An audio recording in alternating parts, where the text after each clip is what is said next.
I think he has a very, I think, unsophisticated view about Russia and Vladimir Putin, and does not see the danger that the Russians pose to Western democracies. And I think he's willing to ignore a lot of those signals, again, just to cut deals. So I think it's a very puzzling relationship that he's had for quite some time. Overnight, US officials have said that there is no need for the UK or the EU to be involved in any talks about the future of Ukraine in the negotiations. Is that right in your view? Well, I think it's the Trump administration is saying that, and that's their view. I don't agree with that, given the equities and the interests and concerns that our European allies and partners have about what's been happening in Ukraine. I also don't think it's appropriate for these discussions to be taking place without the Ukrainians themselves. So it appears as though the Trump administration is pursuing a much different approach to such a negotiation than would have any previous U.S. administration that I was involved with. What do you believe is the motivation for that? What do you think is driving Donald Trump to negotiate in this way? I think Donald Trump has long believed that the United States can deal much more effectively and from a position of strength when they do it bilaterally. That our influence is not diluted then by being part of some type of multilateral effort. And so I think he sees that the United States can take the lead working with Russia and to discuss some of the possibilities that might exist there. But I don't think he wants to have others, even our close European allies, to be involved at this early stage. Again, it's an approach I don't agree with, but that is the transactional nature of Donald Trump, who does believe the United States should be at the really be the ones to take the lead on these types of matters. I want to come back to the question of the US relationship with Russia in just a moment, but to focus on the future relationship of the US and Europe and the UK, do you think what's happening now represents a break in that traditional relationship? I think the transatlantic relationship that really has been the hallmark of that relationship between the United States and our European partners for the last 80 years is undergoing some fundamental change. Clearly, I think Donald Trump does not believe that the United States should be taking on the bulk of the burden for security for Europe. And I think to a point, he is right that the Europeans need to step up more in terms of their security and their defense capabilities. At the same time, though, I believe that as part of the free world, the liberal democratic order, I do believe the United States should be front and center, partnered with our European allies. I do think that this is a break, but again, I think it reflects a much more, again, transactional approach on the part of Donald Trump.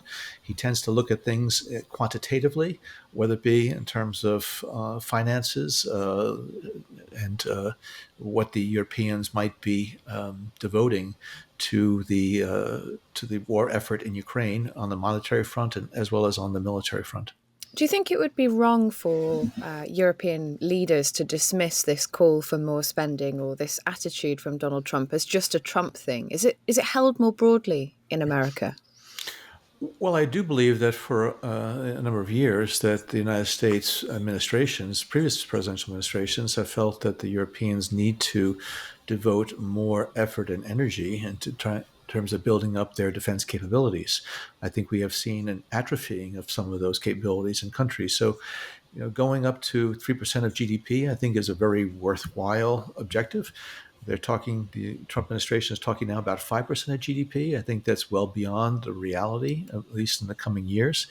But I do believe that the Trump administration has a very unique perspective on this that, quite frankly, is not shared by either the mainstream Republicans that were in power previously, as well as the Democratic administrations. The UK government is still talking about 2.5% of GDP on defence spending. Do you think talking about spending at that level leaves the country open, at risk potentially, to threats? Well, I think the UK has to look at itself in the context of the broader European environment. And I think the British realize that their strength really is going to be in how well they're going to be able to collaborate, to partner with others. I do think, even though the UK is experiencing some serious economic challenges, that they really should try to get up to that 3% level. It's not just a question of the amount of investment in defense capabilities, it's what type of investments are being made. And they need to be able to ensure that the latest technological innovations in defense and security are going to be part of that investment of 3%. Do you think the UK should rely on America as an ally? If we needed America and we gave Donald Trump's administration a call, do you think the UK could rely on him picking it up? I think the UK should be able to do that. And I do believe that the United States' strength, security, and prosperity derives not just from our formidable capabilities at home, but as a result of the partnerships and alliances that we've been able to build over the last 80 years. And unfortunately, I think there are a lot of Americans who don't have that appreciation, or rather short sighted about it, because I do think that Europe's integrity, its sovereignty, its ability to withstand any type of encroachment on the part of Russia or others is critically important to the United States. Just like we learned in World War II, we really need to uh, give what we can to support Europe because again that relationship is not just a question of the historical aspects and the cultural aspects and others, but again it's our fervent belief in the democratic foundations that undergird our respective governments. But do you trust that Donald Trump would still be there for allies in Europe and the UK? Do you think we can trust him? I think Donald Trump has a very unique perspective that he looks at things through this very transactional prism in terms of what is beneficial to the United States. And I don't think he has the experience to understand just how integral Europe is to American security. So, if I were in Europe, a European leader or official, I would be wary of counting on the Trump administration the way that Europe has counted on the United States in the past. I think there was always a feeling that the United States was the ultimate security guarantor, that Article 5 in NATO charter is something that the United States would certainly honor. But I do think Donald Trump is a much different political actor, and also I think it's not a lot of people I think understandably have a sense that Donald Trump cannot be trusted because he says a lot of things but doesn't follow through on many of them. So potentially he couldn't be trusted on Article 5. Potentially, I think it's an open question in terms of under what circumstances would the United States, under a President Trump, respond to a NATO partner in need under the Article 5 aspects of the NATO Charter. Let's talk about some of the calls from the EU and the UK side and the Ukrainians actually for US guarantees for some potential future peace agreement. There is a question of air support. Do you think the US might be willing to provide that if the EU also steps up? Well, I wish I had a crystal ball to say what the Trump administration was willing to agree to. The United States obviously has tremendous capabilities on logistics, on intelligence, on air support, all of those capabilities that really would, I guess, enable a European presence on the ground in Ukraine. And so, given the importance that I attach to Ukraine, I think the United States should be working very closely with the Ukrainians and our European partners to try to determine exactly what type of configuration of capabilities we believe is important to ensure that any type of negotiation with Russia and any type of arrangement as far as a cessation of hostilities is going to be backed up with real capabilities. Why do you think Donald Trump is more open to negotiating with the Russians than other US presidents have been? I think he feels as though he's the ultimate, deal maker, that he can get a deal. And I don't think he likes the idea that the United States is sending so much money and military weaponry to Ukraine. I think he wants that to end. And he feels as though he's always been able to get along with Vladimir Putin. He likes to deal with strongmen, whether it's a Putin or a Viktor Orban or others. He has an affinity toward them. So I think he campaigned on a promise that he could end the war in 24 hours. Well, clearly that's not going to happen. But he feels as though any deal is probably better than no deal, because he's going to tout any type of cessation of hostilities as a success, irrespective of the worth of that deal. Finally, Donald Trump obviously was fairly vocal with his views on you. I think another senator called you a butthead. What's going on? What's happened there? Unfortunately, I think there's been a real decline in decorum in the United States civil discourse. I think Donald Trump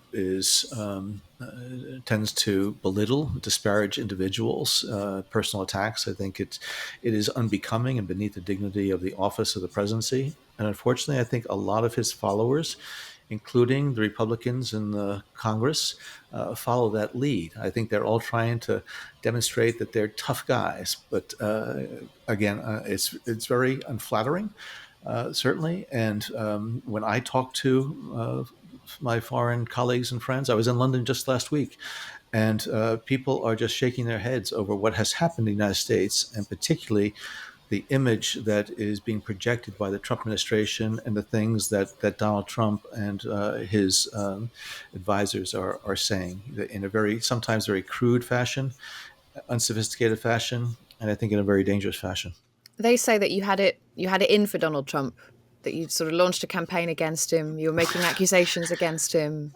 No, I felt as though Donald Trump, even back in 2016 and 2017, during his first term, I thought he was very unqualified for the job. I thought he wasn't carrying out the responsibilities the way he should have. A lot of the individuals that he selected to his first cabinet were good friends of mine, Jim Mattis and John Kelly and others. They tried to rein him in, but again, I think some of the types of things that Donald Trump is pursuing are antithetical to what I believe what the United States is all about, American values. It's not just on the international front, it's also very much on the domestic front, as we see the executive branch of the U.S. government being dismantled by Donald Trump and Elon Musk. So never had it in for Donald Trump. I call it the way I see it. And when I saw that Donald Trump was doing things that I thought, again, were inconsistent with what a president's responsibilities are, or that were detrimental to the United States interests in global peace and security, I would say it publicly. And he doesn't take kindly to individuals who have the audacity to challenge him publicly. Do you think he has concerning links to Russia? I I think he has a very I think unsophisticated view about Russia and Vladimir Putin, and does not see the danger that the Russians pose to Western democracies. And I think he's willing to ignore a lot of those signals, again, just to cut deals. So I think it's a very puzzling relationship that he's had for quite some time. Finally, Michelle King, who's the top official at the Social Security Administration, stepped down because of concerns that Elon Musk was looking for access to really, private data of millions of American civilians. How concerned are you about Elon Musk having access to that kind of information? Well, Elon Musk, who has been very successful, obviously, in the business world, has brought in a number of his very technologically savvy individuals to, under the pretext of trying to make the government more efficient and effective. Certainly, the U.S. government can become more efficient, but granting access to these very young individuals to very sensitive data, whether it be classified information or privacy information or other things, in a very large system, I think it really is quite risky and dangerous because it can open it up to misuse and abuse, as well as potentially having some of our adversaries around the globe take advantage of that new arrangement whereby people who don't have the background or experience or credentials or security clearances are being granted that type of access. Do you have the same concerns about Donald Trump declassifying information?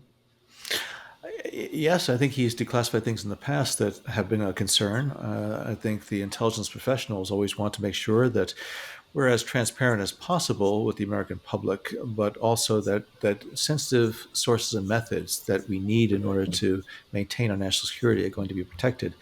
And again, I think there have been a number of instances where Donald Trump's handling of classified information raises questions about whether or not he is going to provide the safeguards that really are needed. John Brennan, thank you very much for your time. Thanks, Kate.